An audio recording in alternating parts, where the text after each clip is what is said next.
আমাদের কি জুলাই আন্দোলন করা ভুল ছিল, যার কারণে হচ্ছে রাস্তায় ফালাই দিয়ে লোকজন লাইট খাইতেছে, তাও মেয়েরে আমার ইচ্ছা মতো চুল ধরে লাইট খাইছে আমার আব্বারে খুঁজতেছে মারার জন্য।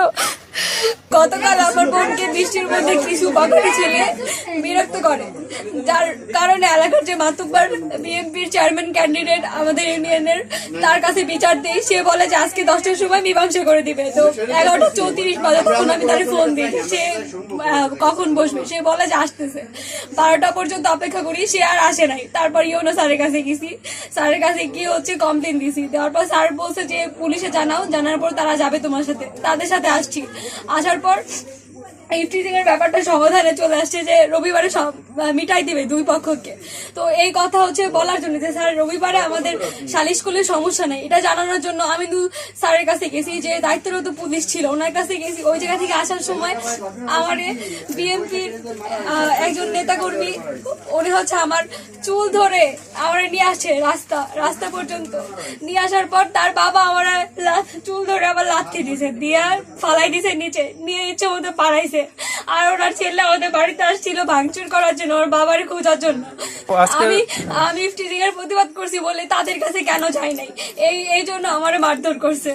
আমি বৈষম্য বিরোধী ছাত্র আন্দোলন করছি, এই হচ্ছে আমার সবচেয়ে বড় ভুল। তাদের কথা যে গ্রামে কোনো সমন্বয় চলবে না, কোনো বৈষম্য চলবে না, আমি কার সাহসে আমি থানায় যেয়ে কমপ্লেন করছি? আমি তাদের কেন মানি নাই?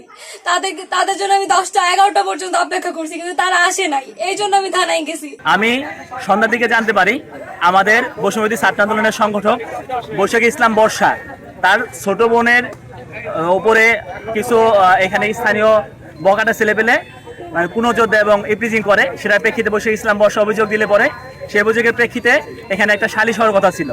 সেই সালিশের উপরে আইসা এখানে সন্ত্রাসী কিছু ব্যক্তিবর্গ তারা পুলিশ সেকেন্ড অফিসারের সামনেই বৈশাখী ইসলাম বর্ষার গায়ে হাত তুলে, তার চুল ধরে টান দিয়ে রাস্তা ফেলাই দেয়, গায়ে হাত তুলে, তার ছোট বোনের গায়ে হাত তুলে, তার বাবার গায়ে হাত তুলে। এর প্রেক্ষিতে বৈশাখী ইসলাম বর্ষা ইনস্ট্যান্ট একটা ফেসবুকে পোস্ট করে, আমরা পোস্ট থেকে জানতে পারি, তার সাথে যোগাযোগ করি, তার সাথে যোগাযোগ আমরা ফরিদপুর জেলা থেকে এবং আশেপাশে থেকে যারা ইনস্ট্যান্ট আসতে পারে, যারা দ্রুত পর্যায়ে চলে আসি, এসে দেখতে পারি এখানে যারা পুলিশ প্রশাসন আসছিল, স্থানীয় সন্ত্রাসীরা তাদের উপর হামলা করছে।